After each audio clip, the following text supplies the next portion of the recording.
बहुत समय पहले की बात है। एक घना जंगल था जहाँ कई पशु पक्षी खुशी से रहते थे। मगर उसी जंगल में एक लालची और धूर्त लोमड़ी भी रहती थी। वह हमेशा छोटे जीवों को धोखा देकर अपना पेट भरती। उसकी तेज चालाकी के कारण जंगल के सभी छोटे जीव उससे डरते थे। एक दिन एक छोटी सी बटेर चिड़िया जंगल में घूम रही थी। वह जमीन पर कुछ दाने चुन रही थी कि अचानक लोमड़ी ने उसे देख लिया। लोमड़ी के मन में एक योजना आई। वह धीरे धीरे बटेर के पास गई और मीठी आवाज में बोली, प्रिय बहन, कैसी हो? तुम कितनी सुंदर हो। तुम्हारी आवाज तो इतनी मधुर है कि अगर तुम गाओ तो पूरा जंगल मंत्रमुग्ध हो जाएगा।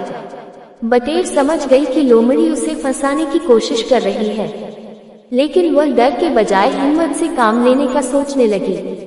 बटेर ने मुस्कुराकर कहा, बहन लोमड़ी, तुम बिल्कुल सही कह रही हो। मेरी आवाज तो सच में बहुत प्यारी है, लेकिन अगर मैं ऊंचाई से गाऊं तो और भी मधुर लगेगा। लोमड़ी चौंकी मगर बोली, ठीक है, तो ऊंचाई से गाकर सुनाओ। बटेर एक छोटी चट्टान पर बैठी और गाने लगी। लोमड़ी उसकी ओर ध्यान से देख रही थी। फिर बटेर ने कहा, लेकिन मुझे लगता है कि अगर मैं इस ऊंची पेड़ की डाल पर बैठकर गाऊं तो मेरा गाना और अच्छा सुनाई देगा। लोमड़ी सोच में पड़ गई, लेकिन उसने हामी भर दी। बटेर उड़कर ऊंची डाल पर जा बैठी। अब लोमड़ी को लगने लगा कि बटेर उसे बेवकूफ बना रही है, मगर अब वह क्या कर सकती थी। बटेर ने ऊपर से कहा, ओह, मुझे याद आया कि मेरा गला थोड़ा सूखा है।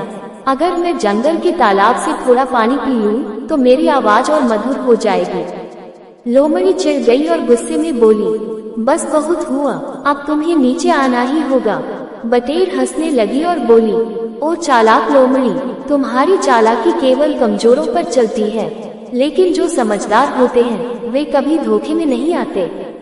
इतना कहकर बटेर उड़ गई। लोमड़ी गुस्से से झुंझलाती रह गई। बटेर ने अपनी चतुराई से अपने प्राण बचा लिए। ये कहानी हमें सिखाती है कि बुद्धिमानी और धैर्य से कोई भी मुश्किल हल की जा सकती है।